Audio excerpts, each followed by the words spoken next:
Hello from Seward, Alaska. Hope you're having a great day. My name's Ben. This is Rebecca. We are Outliers Overland and coming to you from our home base here in Seward, Alaska. We're not too big on the whole label thing, full-timer, part-timer, weekend warrior, RVer, overlander. We are location independent. If we want or need to be home, we're home. If we want or need to be somewhere else or on the road, we are somewhere else or on the road. And quite frankly, that's the way we like it. Yeah, we've spent, give or take, over 3 of the past 5 years away from home. And today's video is going to be about the challenges of owning a home and traveling in a vehicle, or it could be traveling out of a suitcase.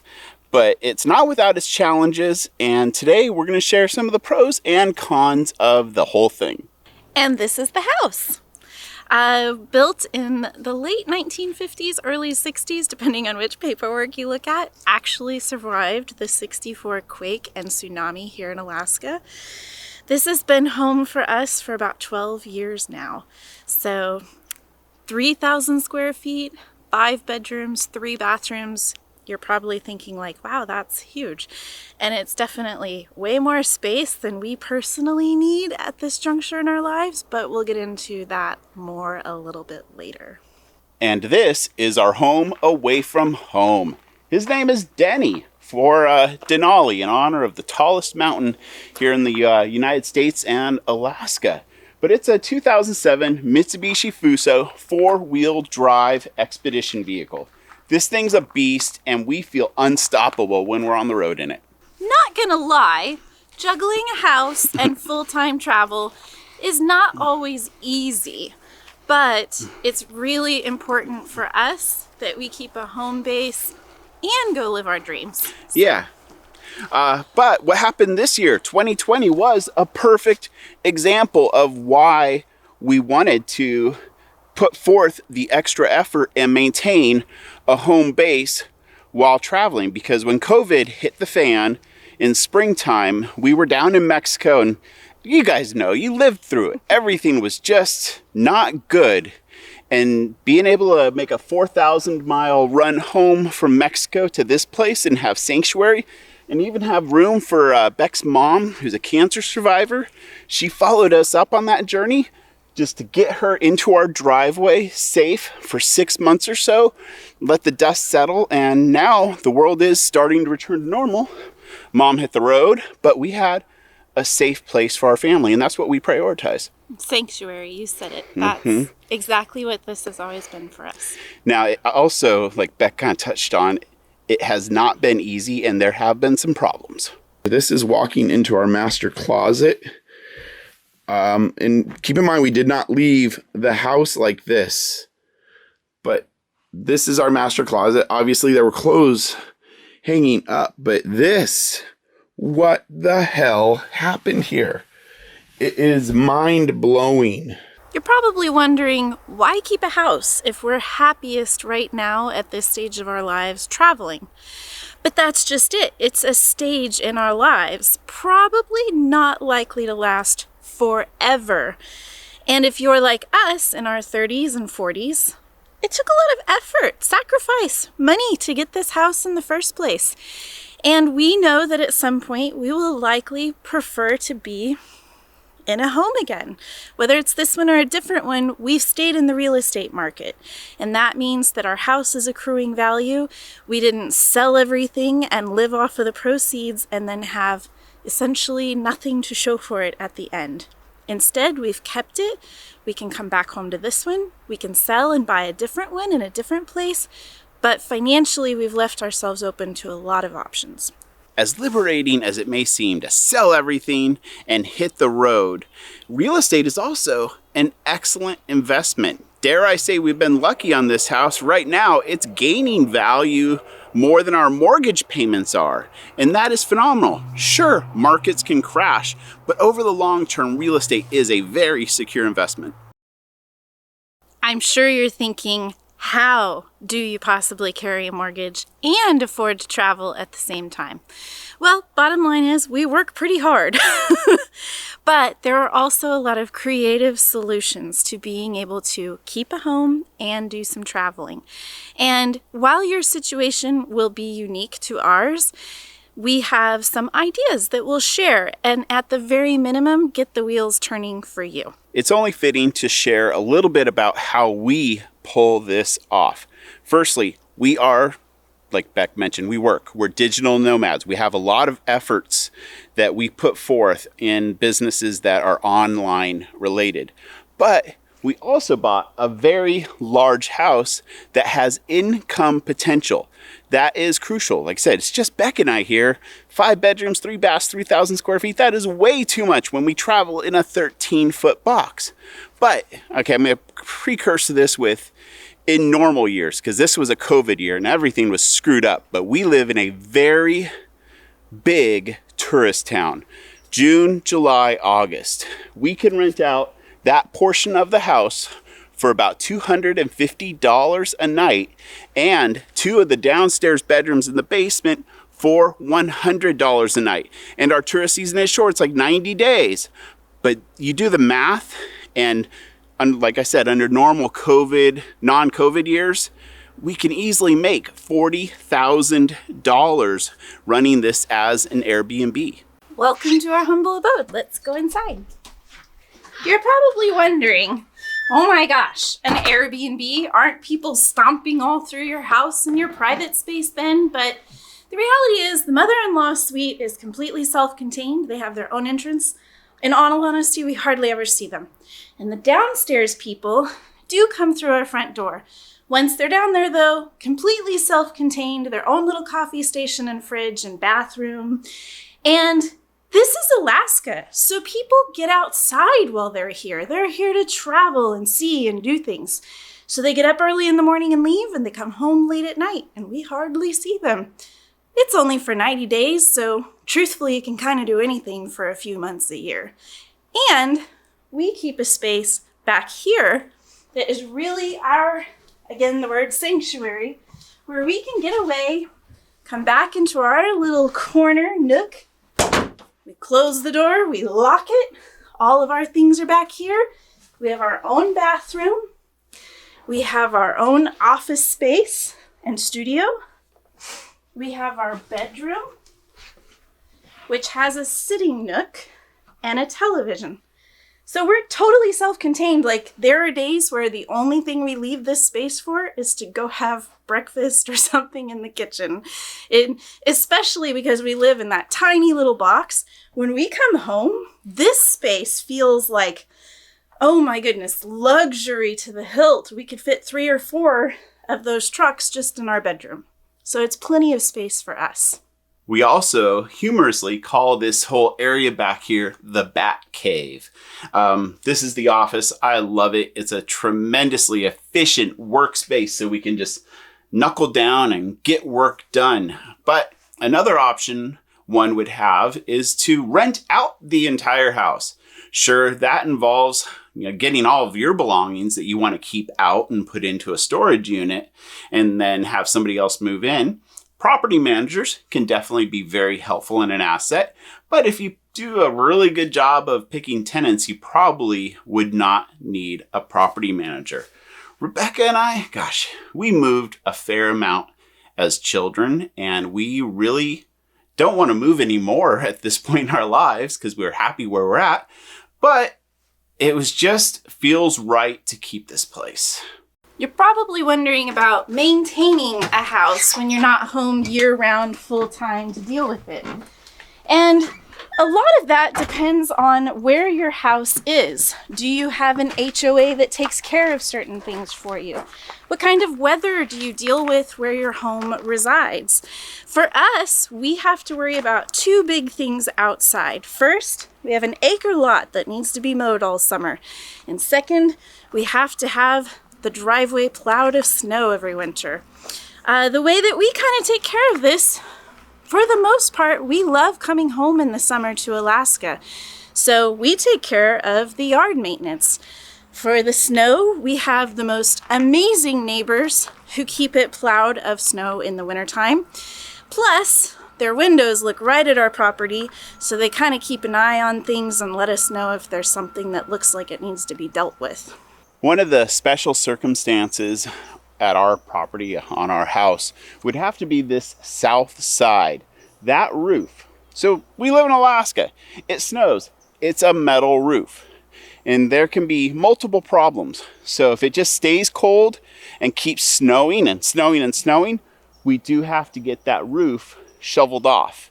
And then a loader will actually come in and displace all that snow into another part of the yard. But another thing that we have dialed in over the years, that snow, if you just let it kind of fall, because a normal year in Seward, snows, rains, freezes, snow, rains, freezes, mix it up, freeze, rain, snow. But the snow will come off the roof and leave a mound right here by our basement windows. So that mound fills up, it rains, freezes like a rock, rains again, water will come off the roof, because in Alaska, rain gutters, they can get ripped off the house really easy with all the snowfall. But so the roof clears, hits this giant pile of snow that runs along here, and it will run into our basement. So one of the things we've dialed in is we have a very simple lean-to structure that we put up every year to mitigate that risk. So it is Alaska, and you may be wondering, how do we keep the pipes from freezing? Well, first of all the thermostats in the house, we keep them at 45 degrees. That's just enough to keep things from freezing. And another nice thing is, you're probably wondering, well, gosh, what if the boiler goes out? Well, there's two ways that we handle that. Like I said, the neighbors can see our house, so when it's really, really cold out, like the type of cold that is gonna freeze and break pipes, that boiler is running quite often, but they can see our boiler stack and tell if our boiler is working. That's great reassurance. And then we're going to get into this a little bit later, but we did get some security cameras that have temperature sensors in them, so we get notifications if the temperature gets to like 40 degrees and there's a potential problem. All right, so the boiler, what happens if the boiler does go out?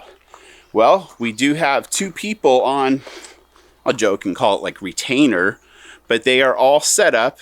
We pay them when, the repair is done, and that's just the way it goes. We've had a wonderful relationship with these guys for many, many years. As Ben mentioned, our house is heated with a boiler. This is it, an oldie but a goodie. And you'll notice something that is pretty typical to Alaskan homes. We have zone valves that we can turn on and off, 5 of them, including another one that comes over to the hot water tank. It's actually an indirect hot water tank in order to be compliant with the boiler, and surprisingly not too different from what we have in the truck. This is the other side of our boiler and heating system. It's a heating oil tank. We have this set up on an autofill, so it's every month they come out and check it and refill it when it needs to be done so. The reason you want to do that is so that it stays full. If you let these tanks get empty, they actually will start condensating inside, and that causes rust. And we know from experience, because when we moved into this house, we ended up having to replace a rusty one. It just keeps everything running on the up and up. But this is a 300-gallon tank. On really cold months, believe it or not, you can use it up, but for the most part, it doesn't use too much these days. We've got it all set up pretty well. Something else that we deal with on this house, and it's not unique. We do live in the country, even though Alaska's not typically thought of as the country, but it is a rural area. It's not a concrete jungle. And we have mice. Oh, we actually have mice, voles, and shrews. But since we've had this house for 12 years, we figured out that they come in through the garage, and we have 3 mouse traps here set up. So this gauntlet actually proves extremely effective for, keeping mice out of the house. And so who checks them? Well, we have friends that are pretty much more like family members. Sometimes they're staying here watching over the place. Sometimes they check in once a week, but they'll come in look at the mice traps. Let me show you something else downstairs. We are very much Alaskans, and fishing and hunting is just part of our lifestyle. Bear with the lighting here for a second, but something else that our friends, family members do is they check on our chest freezers, and they are usually filled. They're not too filled right now because we haven't gone hunting or fishing much this year, but imagine if one of these things goes out and everything thaws, and it's going to smell like there's rotting corpses down here if they don't get checked routinely. But they're great freezers. Knock on wood, we don't have problems with them.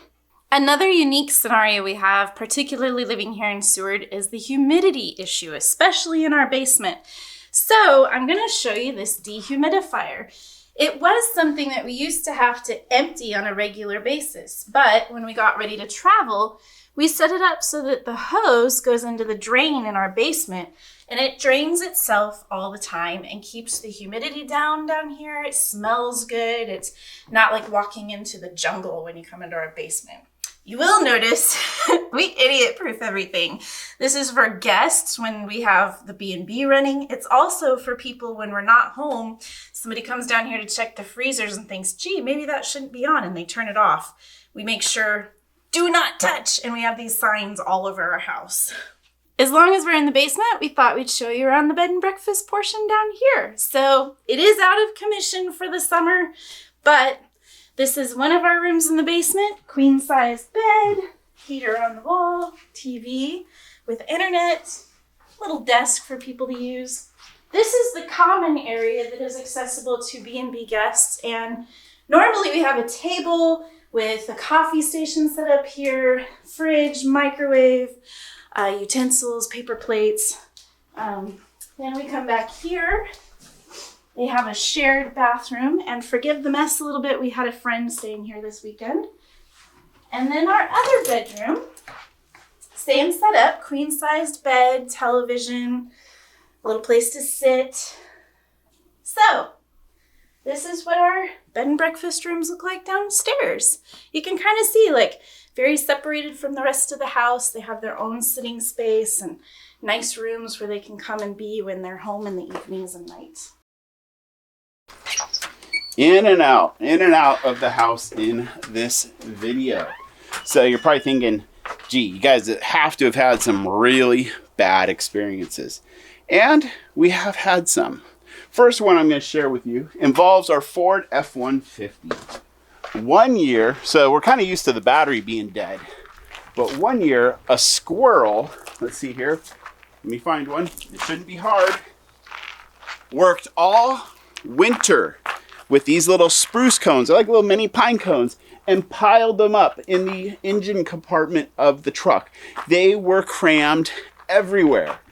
It took, I'm still finding them, but it took me hours of picking them all out and making sure that none were interfering with the belt system. The other thing that happened, oh gosh, this is a delicate one because it really hurts because it was a trusted person. But one of our house sitting people decided to just move into our house while we were away. And things just went south. I don't know how to say it. It's very delicate, but we're guessing that there's some type of a breakdown with the individual, and they didn't steal anything, but in the name of trying to clean and do work for us, pretty much ransacked our house, although nothing was stolen. The police picked me up and drove me home, because I had no idea what I was getting into. Our China hutch has been completely rearranged to the point of not necessarily even knowing what is even missing. The mudroom, I have no idea why the screen from the back door is in here, and lots of stuff. This looks like stuff from the China hutch that's all over our kitchen table. The gun safe is intact and contents are still present. Master bedroom closet has been ransacked for lack of another word. Everything in the bathroom is just all in different places. Like, what's that Amazon thing doing up there? And everything has just been totally rearranged and moved. Something serious happened in here. This is Beck's craft room office. It's like somebody went on a very interesting search for something, and everything has been moved. The back deck is a mess. What the? How to my foul weather gear, and what the hell happened here? Somebody used our laundry folding table to clean fish. And there's smelly fish cleaning remnants. Apparently that fish that was being cleaned, somehow, like, another confusing part, if you're cleaning, why would you make a mess? So I guess that fish got put into a bag and the bag got dirty. So these are like spruce needles and mud and dirt in our freezer. None of this makes sense. Needless to say, one thing led to another. We were made aware of the situation. Ben flew home, dealt with it. Life went on. Honestly, if that's the worst thing that happens, we feel like maybe we're doing okay. But it did make us realize, and we had planned on buying one, but we realized it had to be prioritized to go ahead and install some cameras. These are fantastic indoor-outdoor cameras. It's a blink system from Amazon. They work with our phones or on the computer to notify us when there's movement. They also have temperature sensors, so the ones in the house get set at 40 degrees, and we get notified if it goes below 40 so that we can check with the neighbors and make sure the boiler's still working. They have been a godsend. Prices have come down a lot on camera systems in the last couple of years, so it was very economical to install. And the peace of mind it gives us, because they're all the way around the house and some on the inside of the house, priceless, valuable, highly recommend it, and it's super easy to do. And who watches the cameras? Well, when we're home, when we're not home, grid. When we're on grid, we watch the cameras. They're connected to both of our cell phones. When we go off grid, we give the login information to our parents, and they monitor things for us. So even if we're off grid, we can have somebody checking on things for us. So far, knock on wood again, all the cameras pick up right now are heating oil deliveries and wildlife encounters that come through our house. But another thing that we're a big fan of, kicking off the shoes so we don't track dirt inside, would be, I don't know what the proper name, but they're DayNight Bulbs. So they have a photo cell, and instead of having a timer, these lights click on whenever it gets dark. And once again, you will see leave light on, dusk to dawn bulb. That's what they're called. But these are an amazing tool to just help show presence here at the house. Last thing to show you for security in the house is our safe. This is actually a gun safe, so we can keep guns in it since we are hunters, but also it's a place for us to keep hard drives, paperwork, trust papers, all of those sorts of really important things. You don't want them to get into the wrong hands, and you don't want them to burn if something happens to the house. So just another little peace of mind option. Are we done? I think we're done. We don't need to go back out anymore? In, out, in. I think we're done. So we're done. This is a wrap for the struggles and benefits of owning a home and traveling full time. I hope you found it very useful, helpful, inspirational, and maybe it helped solve a few of the problems that you're working through as you prepare for an alternative lifestyle. Well, that's a wrap. Thanks for joining us. We'll see you on the road.